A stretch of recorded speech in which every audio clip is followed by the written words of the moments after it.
Welcome back, warriors. Yay! We are talking all about navigating anxiety surrounding big life choices. Yes. Had a few of those. How about you? Emphasis on big. Yes, completely. But not all of them are made equal, right? Like we've talked about this so often. It's like what constitutes a big life choice differs from day to day for me sometimes. Yeah. Like sometimes it's a big life choice, like what I'm going to cook for dinner. And I like to think of it as like, this is a serious life choice right now. I love that you say that because I can relate. Like, I don't think I've ever put that in words before. You're I can relate to that sensation so much. We were mostly kidding about the food, but maybe you all can relate to it a little bit. So Abby, let's start with you today. What was something that was like a major life decision or choice that you made, and how it brought up feelings of anxiety, and all the jazz. Let's hear all the jazz. So I love, first of all, like, right, it can be big or small choices and it can still bring up anxiety. And when I was thinking about this one, I was like, okay, I feel like I've made some pretty big life choices. Like I went to Australia and I lived there for 6 months. Big life choice. I broke up with a number of not a number, that sounds like a lot, but 3 people. And those were each time were big life choices. I transferred colleges in my senior year. That was like a big life choice. Leaving jobs. I was with one job for 8 years and one job for 7 years. And after each one, it was like a big choice. And so for me, the thing I can most like land on for today's conversation is kind of like a 2-parter. They very much connect with each other. And it was the choice I was like, at the time I was 33 and a half. And when it actually happened, I was 34. But the first big choice was my ex and I, after 5.5 years, decided to break up. And I initiated the conversation, right? Like it was a very mutual, we agreed, but I initiated like, hey, we've been together 5.5 years. People are getting married and having kids, and they met each other after we started dating. Like, what's happening here? This is painful. And it was painful. And I was ready for marriage and kids, probably from like year 2 that we were together, and he wasn't. And so making the decision to have the conversation was huge. And then we said, like, let's think about it for a few months. I was in the middle of like my father getting diagnosed with cancer, and I was like getting more responsibilities at work. And so I didn't want to like have to move in the middle of all of that. And so after a few months, we checked in and neither one of us had changed our minds. And so we decided to break up. And, it was terrifying because by the time I moved out and everything, I was 34. I definitely felt like my life was over. And I know that sounds silly, but in the moment, it's like, I'm 34 years old. Who wants to date me? Probably all the good people are taken. And then to have like date, get married, have kids. I'm getting old, my fertility, like who knows what that's going to be like. Like it was a lot to actually decide to break up, because in that unknown, like I was very afraid of being alone the rest of my life. Yeah. But that led to the other really big choice, which was my decision to move to Denver. Right. And so, after the breakup, I was living part-time in Westchester and I was living part-time in Woodstock, and I had been dating, and it just was not, I didn't see a future with anyone I was dating, anyone I went on dates with. I was definitely like lonely, and like it was a loneliness that a lot of people couldn't relate to because they had partners and they're like, it's going to be fine. Just give it time. And it's like, and so, part of me was like, maybe I will just like settle in my discomfort and live in Woodstock. I was like commuting to New York City 3 times a week. It's like a 3-hour drive. And find joy in teaching kids and kickboxing, and like, maybe I'll like do like adopt a kid down the line or something, and I was like settling for that.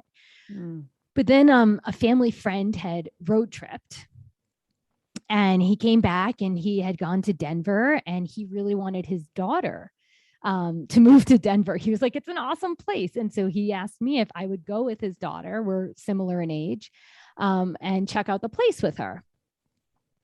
And so we went, and it was like, Denver seemed cool. And for me at that point, I was so uncomfortable where I was in New York that I was like, you know what? It doesn't really matter that I don't know anyone in Denver, nor do I have work in Denver or anything.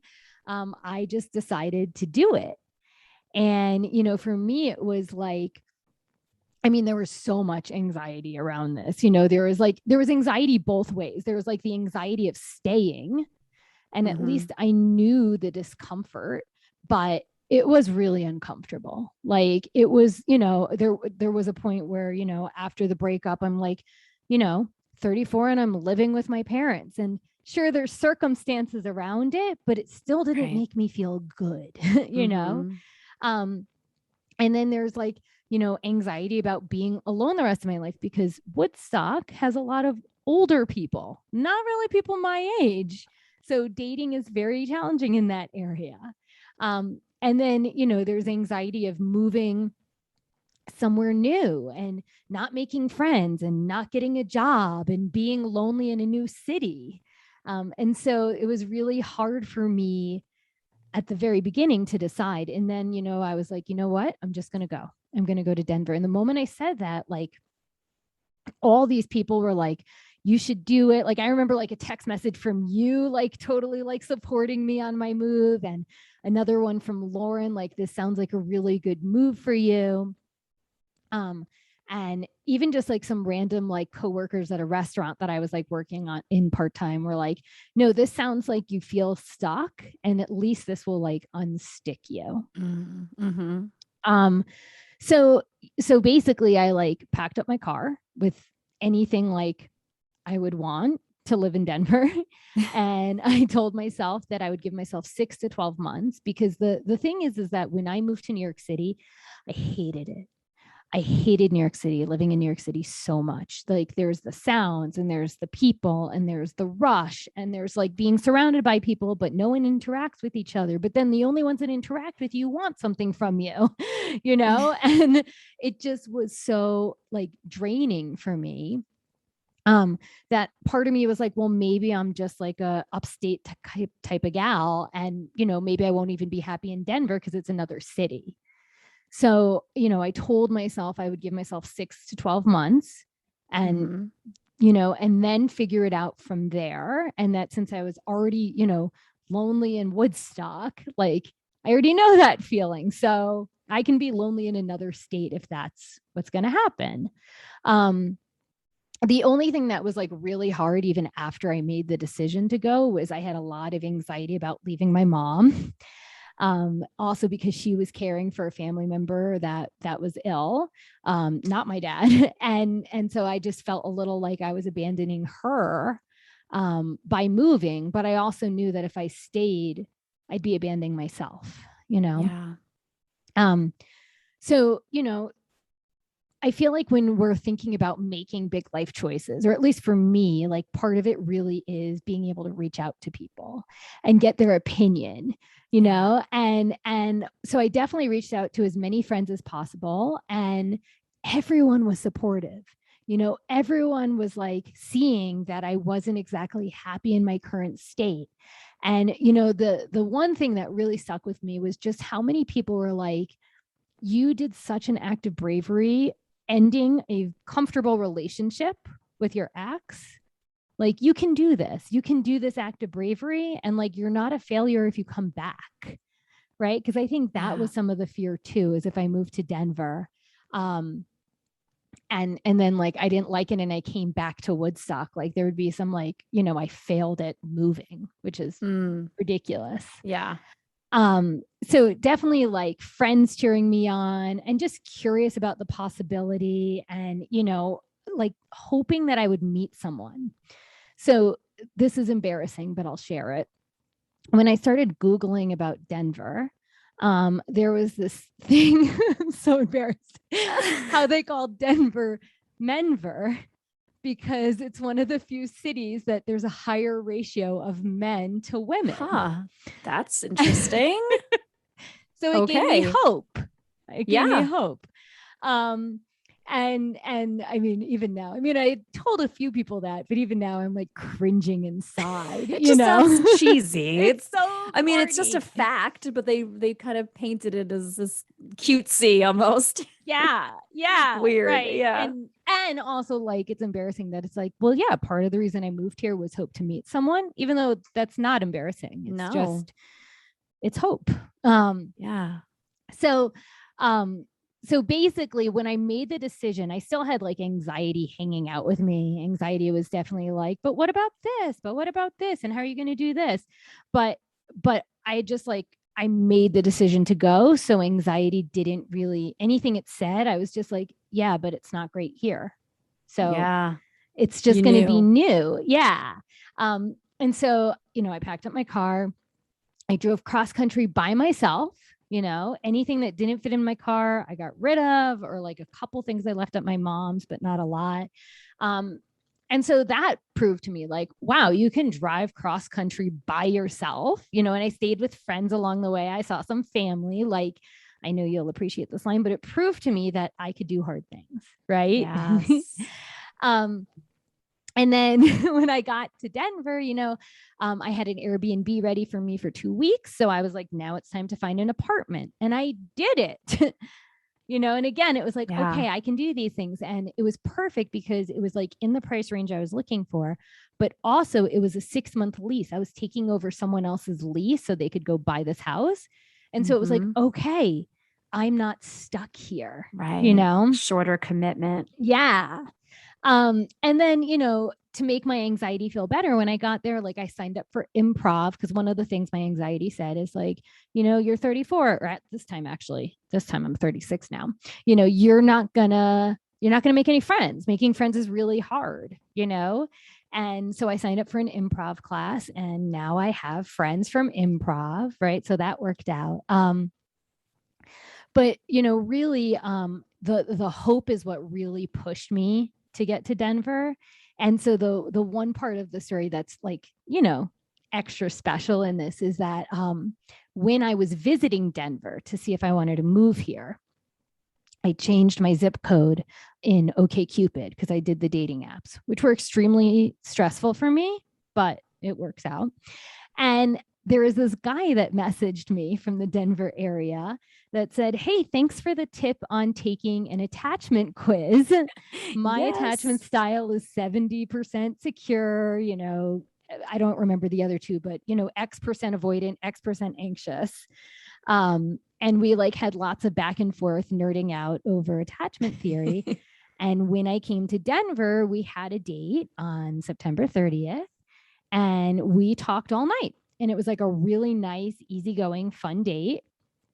And so when I came back to Denver, I told myself, like, you're not getting attached to this person. You will see them once in a while. Don't do your old patterns. And this person's Dan. Woo! So Dan is the person I'm married to. And so we slowly dated and things worked out. And so the reason I share that is because it's like when anxiety rears its head around really big choices, right? Like my anxiety wants to protect me, but it doesn't realize that it's protecting me from everything. And so if I had listened to my anxiety and I didn't move to Denver, I might not have, I don't know how I would have ever met Dan, right? I wouldn't have these two like puppies that I love. I wouldn't have my friends from improv in Denver. I wouldn't, like there's so much I wouldn't have.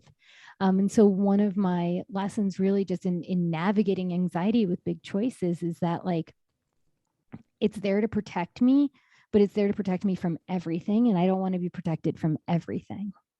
Yeah. Oh my gosh. It's amazing. I've just been so quiet because I knew a lot of this story, but hearing it in this way feels very special. And I just want to go back to kind of something you said towards the beginning, which is just like it's silly to be worried about relationships and love and, big family plans. And I mean, it's like, you said like, it's not really silly, right? Yeah. These are serious things that, your fertility, like things that you don't necessarily find joy in having to think about, but it's totally normal to be considerate of those things. And so as your friends at the time did say to you, it was a true act of bravery to say, this relationship's no longer serving me. It's maybe no longer serving my former partner. Yeah. And it's time for us both to see what else is out there for us. I mean, and after 5.5 years in your early 30s at the time, you decided that this life is too precious. It's too fast. It's too everything in order for me to stay in this not less than perfect situation. And meaning you deserve the best. You deserve all the love and hope and, all the things. And whether or not we all get all those things in our life is up in the air. Some of it's unknown, but you took some real serious power in that moment. You took the reins over your experience and said, I'm not going to allow this to be my reality. Right. Regardless. And I love the part where you said, like, I could either disappoint my mom potentially. And I know your mom was supportive at the end of the day, right? She knew you needed to go find your own life. Right. Yeah. Right. And that your life was no longer in Woodstock or in the city or wherever. And it's time to explore. And I love that part. She said like one of the most beautiful things that like when Dan and I were dating more seriously and I was sharing it with her and everything. And she was like, it's like you fell into a life that was waiting for you. Yeah, exactly. And, like once you decided I could have a truer, more beautiful life. Yeah. That was it, I mean, and I so find it awesome that you were just able to let go of so much physical stuff too, right? Which can sometimes cause a lot of anxiety. And it's like, I'm not just moving, I'm moving across the country in my small car alone. And so you were able, like, once you made the decision, I'm moving to Denver, you really committed. I did that entire thing. Yeah. Like, I'm going to get rid of stuff that's literally weighing me down, weighing my car down. Right. Yeah. That is no longer the future Abby. Right. And once you decided, like, and I love the piece at the end too, when you were just like, my anxiety is here to protect me, but I don't want it to protect me from everything because the world is bananas. It's chaos, it's drama, but does that mean we don't want any of that? We don't want the chaos ever. We don't want the drama ever. I mean, drama is love and family and new jobs and improv class. So like, I think it's awesome that you found your life. Yeah.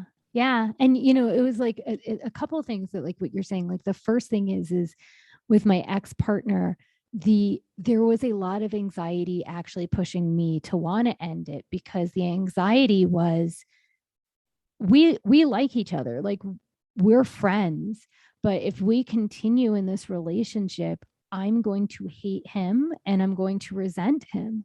Yeah. And I didn't want a relationship with him like that. And my assumption is he probably would have felt the same way about me because we just didn't have the same wants in life. Right. Yeah. We weren't on the same path anymore. And so, I remember like seeing one of the families that I nannied for in the area, and the mom came up to me and she was like, I just am so blown away by you making this decision because I know how hard that must have been. And then, I have a friend of mine that I saw and she said a similar thing too. And I think she very much knows what it's like to be in a relationship where you resent the other person. And she was just like, this is so brave. I can't imagine doing something like this. And that helped me. That helped me more than those two people even probably realize, was to be able to say like, this must be terrifying for you. And yet you're choosing this act of bravery in hope that something better is around the corner. I'm really glad you brought that up too, because another part of your story that I loved was that when you were considering moving to Colorado, you sought out your community to for support, for opinions, right? And I'm assuming that you reached out to people who you thought would be honest, but also have compassion and be a good listener. And I think that that's so important because yes, big life decisions should come from us, right? They should come from our knowing, our gut. You know, there are things about our personal selves that we practice trusting as we grow, certainly. But that doesn't mean that you have to literally navigate all of it solo. Right. There are people you can reach out to that are going to offer their thoughts. And the fact that so many people love the idea for you, saw that you were stuck, were able to reflect back to you like, yeah, this sounds like a fresh start, something that's going to, you know, energize you. And there's hope out there. The menver. Yeah, exactly. Exactly. Even forgetting about men, right? But like, I just forget to throw the funny word back in just for kicks. But like, just deciding everything about my life right now could be truer and more authentic and more beautiful. And so maybe it's going to be in Denver. And I also loved that you said you took one step at a time to arrive at the person you are now, right? Yeah.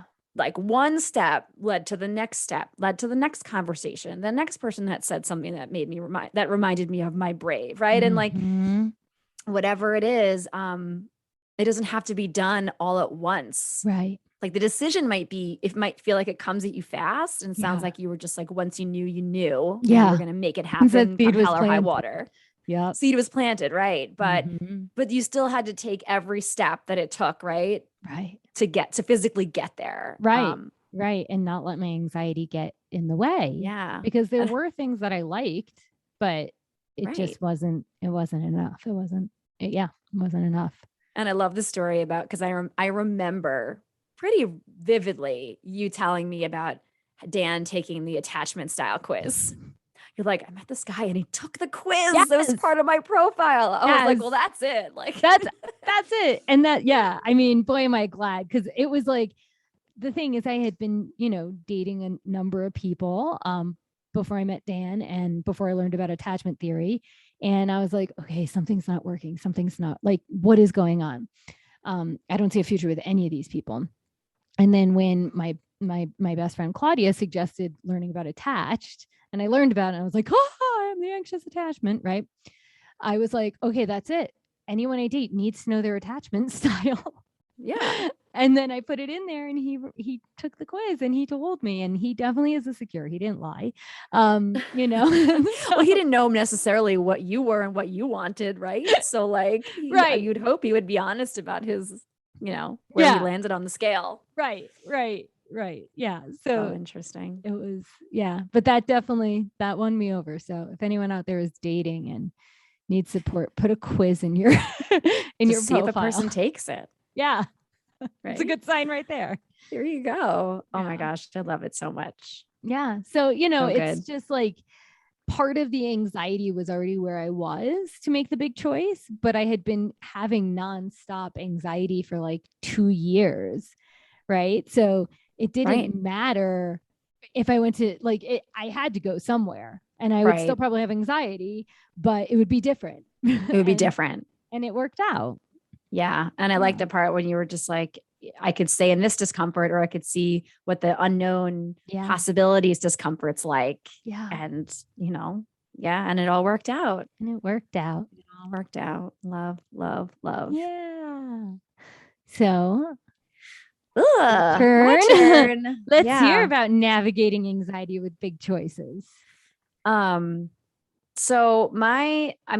similar to what you said, over the course of 39-year-old's life, you make a lot of big life choices along the way, big and small, right? But what I would deem big, some of them were the same as yours, or similar. It's things about work and travel, although I never stayed somewhere for 6 months, but just stepping outside of many comfort zones, I would consider to be a big life decision. Totally. And so the story I'm going to tell is surrounding writing and self-publishing my children's book. So it had been a lifelong dream of mine to be a children's book author. since I was a teen, since I started writing regularly. And I had been writing stories and making stuff up in my head and writing it down since I was a kid. And then when I was a teacher, I wrote a ton of stuff for my students, but it never left the walls of my classroom. And so it was like, it didn't give me any anxiety because it was all just for me and my 4 and 5-year-old kids. And I found so much joy in it, so much fun. And every time a kid would repeat one of my rhymes or chants, it would just light up my heart. And, that little tiny little ember would like say to me, Margot, remember me? I'm the children's book you always wanted to write. And then I would say, shut up, you, and go away. And I can't, and I won't. Yeah. And so I actively suppressed this dream. Like, it wasn't just that I said, oh, I'd love to do that one day, but never did. Because I think we all kind of like, oh, it'd be great to do X one day, but it's not necessarily in your path. Right. Or not something you want to do so badly that you're literally would have to actively suppress it. Right. And so a lot of my anxiety surrounding this dream was related to imposter syndrome, feelings of who am I to do this, or who would even want to hear from me, and whatever, just a general buzz of I'm not enough, all the fun stuff. And most of it also stemmed from just fearing judgment, fearing being a complete failure, or what my perception of failure was at the time. Right. And honestly, I didn't really have to navigate any of these anxious feelings, because to me, the dream was so fully suppressed that even when I started to write, as I do all the time, the first draft of what would become my children's book, I wouldn't allow myself to believe in it, like, at all. Yeah. And so I just thought, well, but I'm never going to have the actual strength to do anything about this. So even though, this was just last year, I wrote and did all of this through the pandemic. And so I was just kind of like, well, even though like, I feel like this is something, maybe the best thing or the most exciting thing I've written in a while, and it really got me excited internally, I was so used to my routine of suppressing what I really wanted, and all of my anxiety about why I would never do it. I was so used to that. That like the idea of actually still trying to go for it was impossible. So like, it was weird because I felt anxious about those other things, but I also didn't feel anxious about the judgment and the imposter syndrome because it was never going to happen. Right. And so it was this weird push pull for me in my brain. It was like, I'm anxious about if I ever decided to do something about this, what all the unknowns, the failure, the this, the that. But I don't have to worry about that stuff because it's never going to happen. Right. And so, hello pandemic, life completely thrown up. My work changed completely. I, like so many other people, lost a lot of work, lost a lot of contracts and contacts and things that were really starting to take shape for me in my work had literally gone down the drain, and not in every way. And things have come back, thank God. But generally I was scared and alone, bored, disconnected. And what I always do when I have those feelings is I write. I write stuff. But what I was called to write wasn't my normal anxiety journaling kind of thing. It was stories. It was, back to my old poems and chants and songs. And I found myself pulling out my story, the one that I had written and put in the drawer over and over again in that time, still with the frame of like, it's just for you. It's just for you. Don't worry about it. And that was part of my coping, I think, too. It's like, it's just for you. Just play with it, have fun with it. And it's only for Margot. Like keep working on it, but it's only for you, and find the joy in it that way. And it helped a lot. And I was editing and tweaking and making changes, and it felt good and excited to me, but I still stowed it away. And then when I had done an interview with Jessica, shout out to Jessica from the Kids Yoga Podcast. And so I listened at the time all the time. And so the week before my episode was going to drop, I listened to an episode with a kids yoga teacher and a children's book author. Her name is Betty Larea. And I listened to her episode, and she shared a lot with Jessica about her journey to becoming a self-published author for a children's yoga book. And so it was like, when you're listening to podcasts or listening to something and like you're listening, but you're not necessarily like actively listening. Yeah. Like maybe you're in the middle of walking or a chore or a task. And like, I literally stopped everything I was doing and I listened to this person because I felt connected to her story and her process. And like and I had just finished, earlier that day, I had just like done another draft on my story that was just for Margot, and it wasn't leaving the drawer at the end of the day. But listening to this woman talk about her journey, publishing a children's book about yoga, I was just like, oh my God, this woman sounds amazing. And maybe I'll just reach out to her. Maybe I'll just send her a message on Instagram. Aww. And so I did. And I was like, well, okay, maybe I'll also ask a couple of questions. Like, what's the harm? I'll ask a couple of questions. I took like that one little step and literally everything changed from there, right? Taking that one step to say out loud to another person, even through Instagram DMs, like, hey, I kind of got this story I'm working on and I heard your episode of the Kids Yoga podcast and I would love to pick your brain. I have a couple of questions, And she was like, well, actually, I'm going to be mentoring. I was thinking about mentoring people and book writing and all this. And I was like, oh, wow. I didn't even know that could be a thing. Right? Anyway. And so like, without getting into all the specifics, like we started working together and all of a sudden I had this accountability partner, this community member who saw me and my tiny little dream, right? And it was like, no, it's not just you. It's not just in your head. You've actually got something here. Right. I feel it. I feel the passion. I feel the energy. I think that this could become something if you want to do something about it. And it was then when it was just kind of like with your story, it's like, okay, yeah, I'm going to do that. I'm going to do that. Like I have nothing else to do. Right. I had a lot less to do at the time. And I'd been pouring my energy into this project anyway. Instead of saying like, oh, well, I'm just going to keep putting it back in the drawer and I'm never going to talk to anybody about it. I'm never going to do anything about it. Took that one step, which became another step, which became a commitment. And then it was like, I told people online and it was like, this is it. Like I'm telling everyone now. And the response, right? Like kind of similar to all the people that were like, you should definitely pick up your life and move to Denver. It was like, this sounds awesome, Margot. I don't know why you've been suppressing this. Or, I mean, with love, they would say that, and maybe it was because I seemed eager and excited, but also anxious as I am about it and so many things.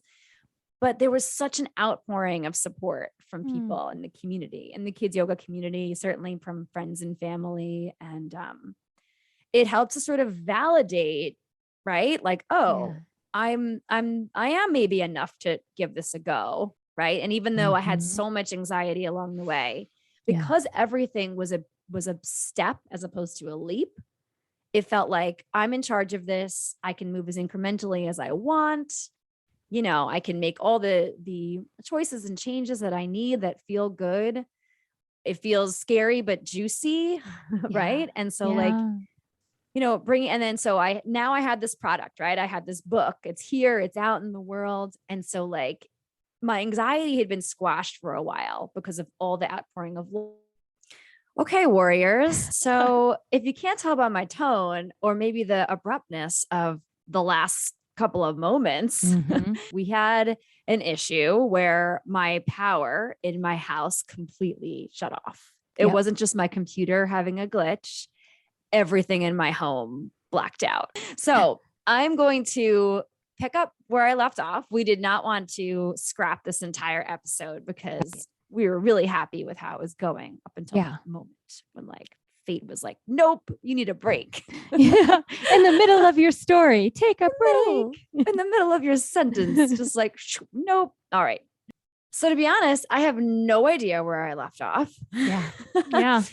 We were talking about these big life decisions. I was telling you all about my children's book and it, the incredible impact that it had on my anxiety and the way that imposter syndrome showed up, the way that I was able to feel better about it from taking that one baby step that led to bigger steps, that led to sharing my news with the world and finding so much love and support and encouragement from my community, not just my friends and family, but my Instagram family that really grew after the pandemic anyway. And so it was almost like they were journeying with me as I was making my children's book. And it kind of helped soothe a lot of the anxiety I felt about putting it out there in the world.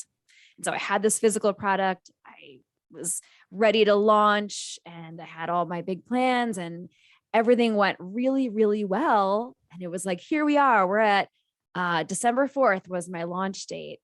And then all of a sudden it was like fresh anxiety. It was like, I had all the anxiety about like leading up to it and obviously creating it, working on it. But then when I told everybody, I was so invigorated and loved and supported. And so like, I felt like I didn't have as much anxiety through a lot of the process once I said it out loud and I was like held to account. Right. But then once it was literally everything was done, I'd spent months and months working on it. And I was like, all right, I'm good. This is great. And then it was like, boop, like, there you go. Pre-order available. And I was like, oh my God, now there's new anxiety. Now it's out there. Now I have to, are people going to buy it? Are people going to want to buy it? Are they going to like it? Are they going to see the value in it? Right. Is there any value in it? Which is basically like, do I have any value? Yeah. Yeah. Right? Yeah. And it's like, I poured my heart, my soul, so much time and energy and collaboration and focus into this dream that caused me a lot of anxiety. Right. And then I felt so good about it. And I was like, oh man, punch in the face with brand new anxiety. And so I had mentioned earlier, like my fear of perceived failures. Right. Yeah. And it's like, these are the failures that I built up in my mind before anything even happened. Yeah. There were just a lot of unknowns. Right. But in the end, everything went so well. Yeah. Like everybody pre-ordered. There were like literally hundreds of pre-orders. So many people reached out with love and pictures and reviews and I mean, videos of their kids. And then I started doing author visits and all this, it wound up opening up so many doors that I didn't even know that I wanted opened. Right. Right. And it was like, wow, if I didn't make this big life choice, I mean, would I even, I don't know that I would even know myself in a way right now. Because now I have this like added title and purpose and drive. And I'm like, you know, in the beginning when people were like, are you going to write another children's book? I was like, no, like, we'll see this. I was trying to just, it's like people are like, oh, you're in a relationship. Oh, good. When are you getting married? Oh, you're married. When are you having a family? Like, it's just those annoying questions that, you know, and it's like, I just had this book come to life. Basically, let's just be in the moment. Let's just ride this wave. Yes. And I mean, now we're months out and I'm like getting the itch again a little bit. And I started writing again and I'm excited to see where that's going to take me. Yeah. You know? And so some of the practices that I had and have, right, surrounding big life choices or surrounding this life choice in particular, was being grounded in my yoga practice. Whenever I was feeling anxiety surrounding my book or generally around any big life decision, if I can move my body, focus on my breathing, right? Connect to nature, right? We know that yoga is way more than just like stand in a tree pose, right? So like whatever that meant for me in that moment, grounding into my practice for at the minimum of 10 minutes. Right. Sometimes that was all I needed to get back to the writing board or to get back to work on it. And that really, really helped me. Talking to loved ones about my big choices, kind of like you did, right? You told us all about your move and that you were thinking about it. And we were all like, yes, like, that sounds awesome and great and right for you at this time in your life. And so spending a lot of time talking to my friends and family and, you know, seeking a little bit of validation and reassurance. And even if this book is a flop, what will I have learned from it? Yeah. Right. And so, and then my biggest one, and this is my favorite, I love to follow my thought patterns and notice when they are becoming negative. And so what I would do, right, when I started to notice this spike in my anxieties after my book was released and I wasn't sure how it was going to go, I like to visualize my thoughts filling up a cloud. And sometimes the cloud changes. Sometimes it's like a big, heavy, gray, stormy cloud. Other times it's fluffy and white. It really depends. on my mood, how creative or brooding I'm feeling or whatever. And I kind of just imagine the cloud filling up with all of my thoughts. And then it either does one of several things. It either floats away, like nice little float, or it gets so heavy that I imagine the rain falling from it, sort of washing some of that anxiety away. Yeah. And then my favorite, which is like my cartoon brain one, it's like I imagine the cloud like being blown up with TNT, or the cloud is like, spontaneously combusts. Yeah.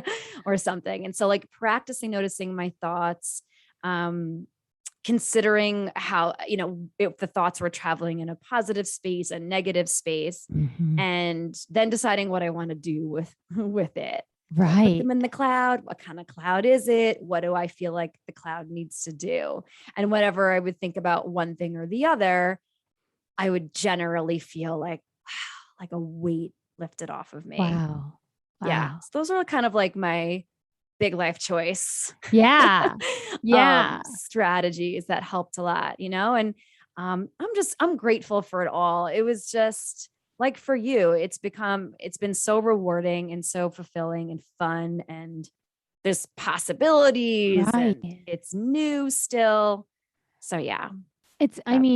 We gave ourselves permission to step into a new version of ourselves. One that like we didn't necessarily know is possible at some point. Like you are an author, but at one point you were not an author. Even though you wrote all the time, you wouldn't have labeled yourself that. No. But it's like the bravery to step into like the newness of who we're becoming, Yeah. So there's like questions I had before the power outage. And I feel like I can still do it in an authentic way. But like, one of the things, first of all, one of the things that I really liked that you said a few times was that you took a step by step. And that's it. Because if you at the beginning, like told everyone, hey y'all, I'm writing a kid's book, and you didn't take your step by step process, like who knows if that would have happened. A lot of things become what they are because people had patience in the step by step. So I just like that you pointed that out a lot, because I think a lot of times we see an author and she wrote a book and it's like, well, there was first the step of like journaling. Then there was the step of like creating rhymes and poems for your students, and then there was like, and so it's just like each of those steps got you to where you were. Yeah. But one of the questions I had was, you were talking about kind of like this duality. Like you were writing the book, but you were unattached to anything beyond that. Right. But even before that, you were talking about how like this little like part of you would be like, write a book. And you just like would not acknowledge it, squash it down, and you mentioned stuff like imposter syndrome and stuff. But I guess like my question is, what were the excuses that you gave yourself to tell yourself to not do it? Was it just, I can't do it, everyone else is doing it better? Or were there other, like, I don't have time? Or it was a little bit of everything. It was definitely somewhat about the time, but it was definitely, as you put it, an excuse. It was 100%. Anybody that really wants to do something or believes they can or should is going to make the time. They're going to find the time. We all find the time for our passions. And that's why when you just reflected back too, it's like, I was finding the time for writing and doing that stuff, but I wasn't allowing it to lead me anywhere. Right. Like I was writing. It's not like I wasn't writing, but what kept me from moving forward with trying to self-publish a story and do it in the way that I wanted with an illustrator and the whole shebang. I mean, I kind of felt like that was the part where I was like, no, I'm too afraid to do that. I guess I didn't realize too. I think part of it also is that I didn't realize that self-publishing was like a real option. Right. And so like learning Right. Like learning that I didn't have to attempt to get an agent or try to sell the book to a big publisher who would then take it and probably strip it down and change the title or want to use their own contracted illustrator from their team. And even if I were, that's assuming that I was even accepted by anybody anytime soon. Because a lot of traditionally published authors put out their stuff, even if they have agents, and it could be years before anything comes of it.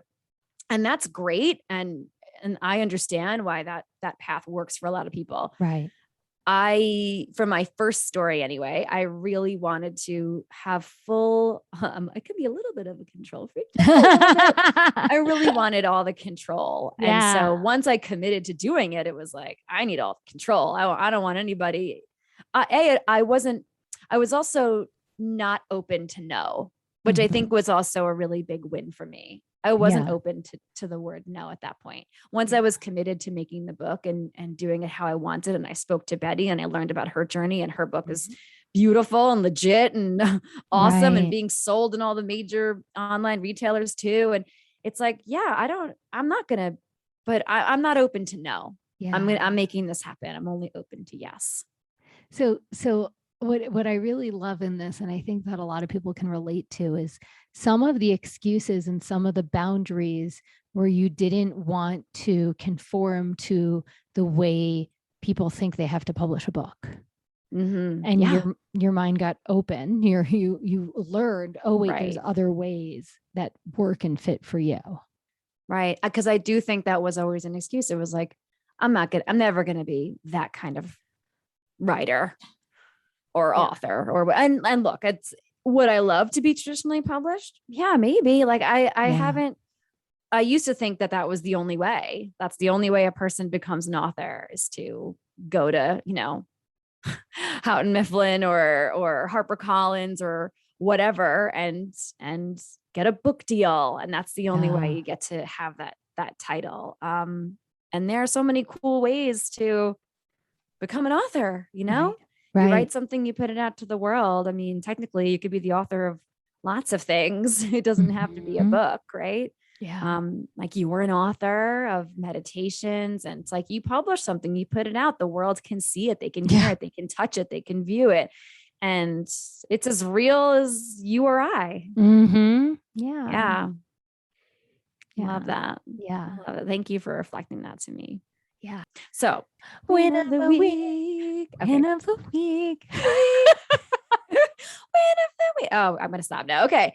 So my win has to do with my children's book. Where I am on Long Island, there's something called BOCES, which is like, BOCES. Yeah. Yep. So they, are basically an organization that Long Island schools can seek to connect with artists, professionals, experts in a variety of fields, presenters, and you can sign up or you can apply to become an artist or a presenter, as they call them.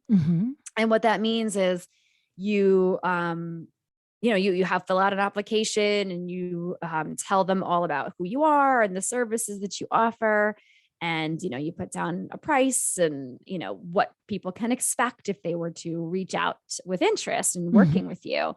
And so I had applied for this to do author visits to become part of this network. So if a school is looking to have an author come visit their school, whether it be virtual or in person, they can reach out and we can connect that way. And so I was accepted. Congratulations. As a BOCES artist. And so I'm really excited for hopefully more local schools to find me and do more of those. Awesome. I really, really loved being a visiting author. Like I really had no idea how much I would love this part of my work, and I'm dying to do more of it. So if you are on Long Island and you are working at a school, please, you can find me on the BOCES website and tell your principal. Oh, it's so exciting. Congratulations. Yay, that's a win. It's a win. I was very excited. Not that I thought like, oh, I'm going to be rejected by BOCES, but I mean, you don't know. I'm sure they get tons of applications for stuff every year. And, even if nothing comes of it right away, just having it out there, and you never know. So I'm excited. That's awesome. Yeah. Thanks. All right. Well, this was a strange ending to our episode. Yes. But it helps. I mean, look, it's human. It's real, right? We weren't certainly planning on having the power go out completely in my whole neighborhood. Yeah. And coming back to this, a couple hours later, but here we are, and we weren't going to let the episode go. Right. And just start from scratch, because we had such a great chat up until that moment. And I think we brought it home. I think so. If you think we brought it home, warriors, please send us a reassuring DM on Instagram. Yes. You can find us at Anxiety Warriors Podcast on IG. Send us an email, anxietywarriorspodcast@gmail.com. Reach out. Let us know how you're enjoying the pod. If you think you'd be an awesome fit as a guest, if you have topic ideas, wins of the week, shout them out. Tell us all about it. We want to hear from you. Mm-hmm. And as always, jump on over to Apple, tap that 5-star rating, leave us a review. Tell us that you also hate tech, and that you miss the days of no phones. Although in a way, how would we do this podcast? How we would never. That's true. I'll backtrack a little. Either way, we'd love to hear your thoughts on the podcast in the form of a review, so we can grow our warrior family. Yeah. That's why we're here. That's what we're doing, I know that Margot and I definitely felt better about our humanness and better about ourselves when we started talking about these things, and when we started connecting and being honest and real. And so we just want other people to know they're not alone either. Like, we're all in this together. So yes. And all anxiety stories are good stories. And so if you are listening and you think, hey, I'd love to tell my story, but I don't know if it's, enough or the right kind of story. Listen, you got to come. Let us know. Tell us about your story. We want to hear from you. We want to talk to you. So we hope that you reach out, find us on Instagram, shoot us an email, and we love you. Yes. Thank you all so much for going on this journey with us. Thank you for navigating the blackout with us. We're grateful you're here. Till next time.